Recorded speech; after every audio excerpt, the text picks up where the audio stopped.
Hey everyone, welcome to the Horror Show. I'm Cecil Laird. I'm Robert Duell. Fuego here. Here to fulfill a Patreon request for Nick Oakes that's been sitting in the chamber for a while.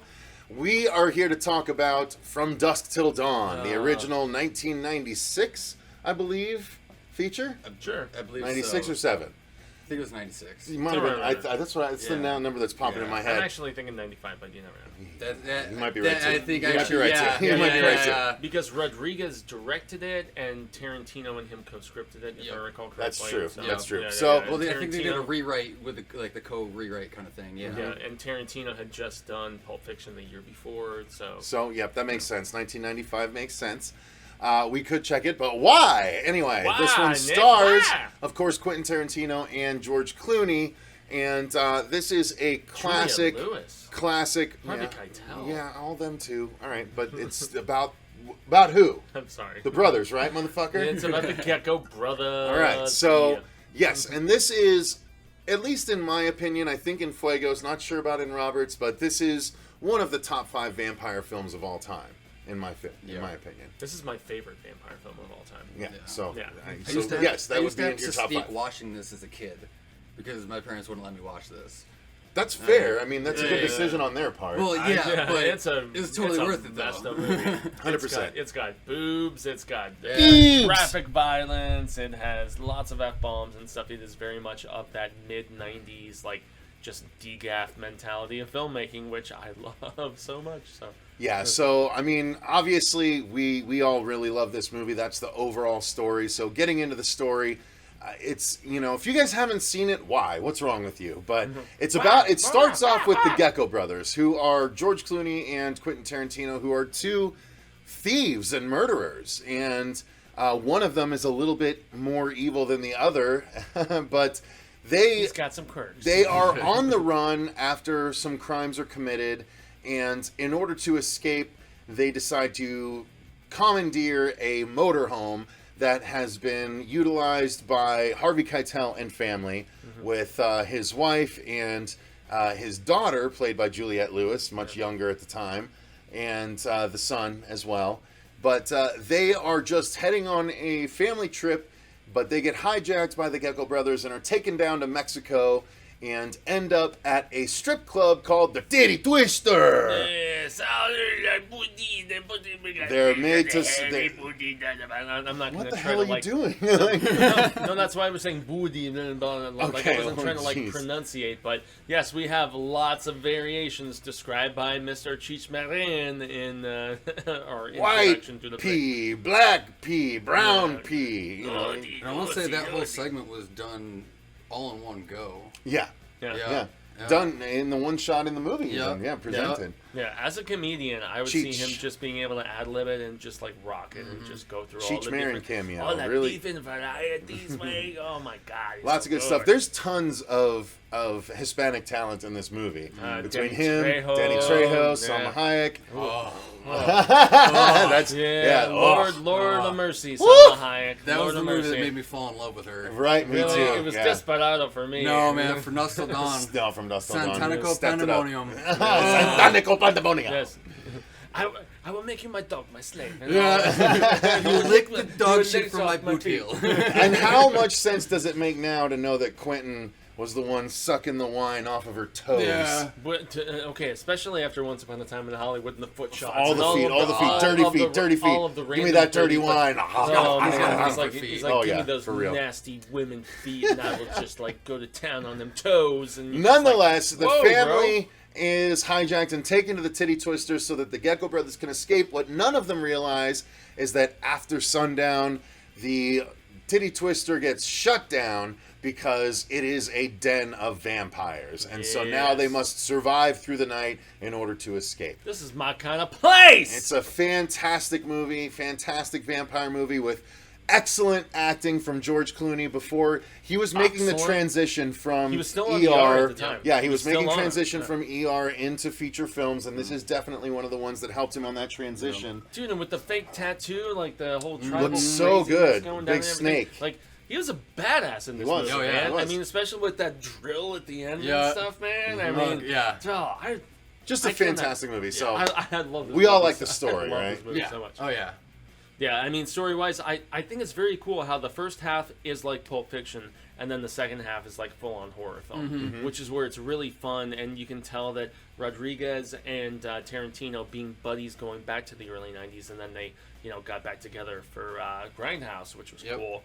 Yeah, this was them really just kind of just spooging in a cup together in some gross way. And, yeah, and just this is like the culmination of our nasty efforts and stuff. And I love the humor in it. I love where Tom Savini is like, has anybody read about vampires before? And Tom Savini's like, what, like a time like yeah, right. There's so many great lines in this movie, man. Sex Machine. Sex Machine is so good. And then like Crush the whole gun. like toothpick as a stake for the heart, and I mean.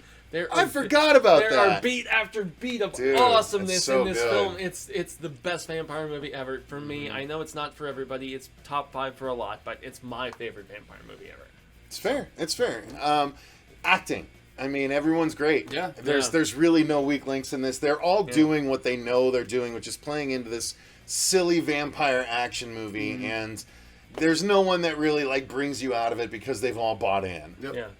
Yeah, but they still give some weight to it because, like, when the Asian brother gets chewed the hell up, dude, you feel horrible. Yeah. He's one of the only like non-names in the film, aside That was from his only acting credit, I believe. Yeah, I'm not sure.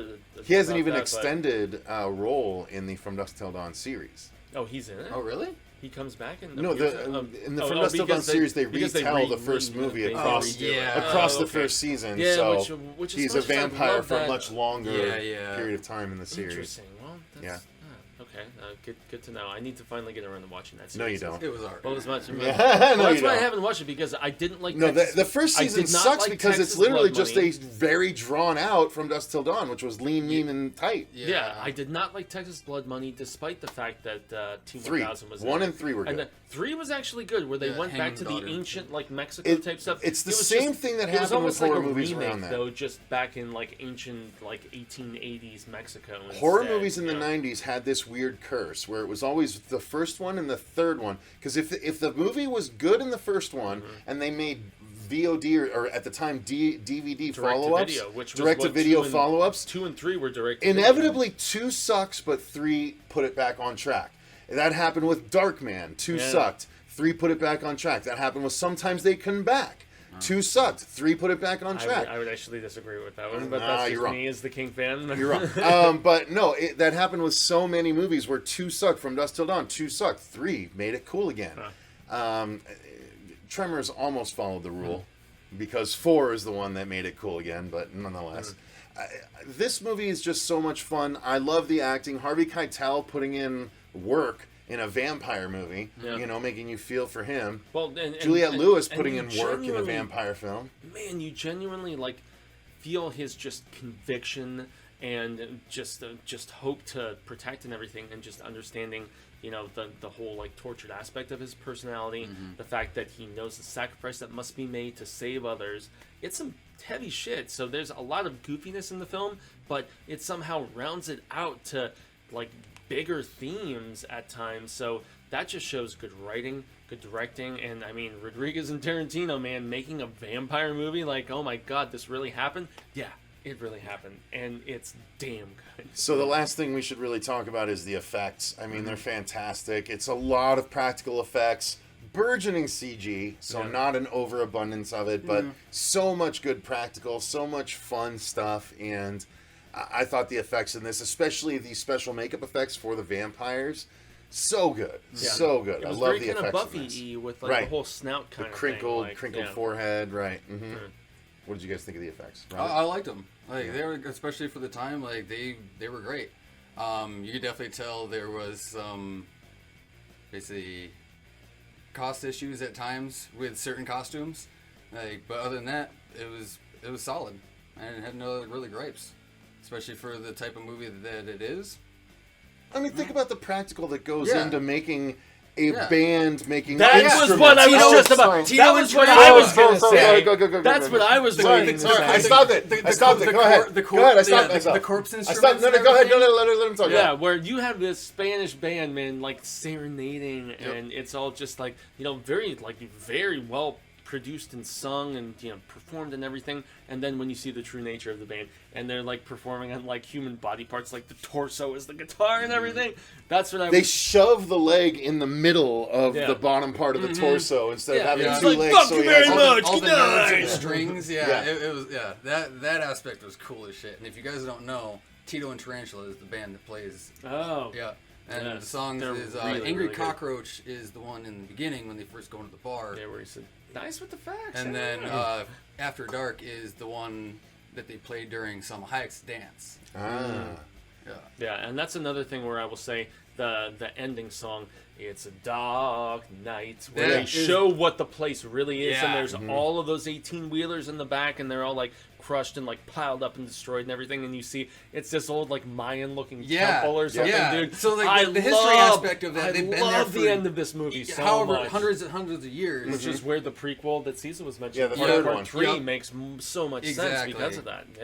Yeah, that's why I like 3 so much. Yeah, it ties in really well. But yeah, I mean, I love the effects. Yes, again, I don't even think you can say the budget shows at times it's meant to be silly. So you can tell it's rubber limbs and stuff to a like degree, that. I guess I've just watched the movie so much. I see all the little extra things. Sure. So it's like now that glass has kind of been shattered. That's fair. That's fair. Either way, it's an amazing movie. I still grade this an A to A+.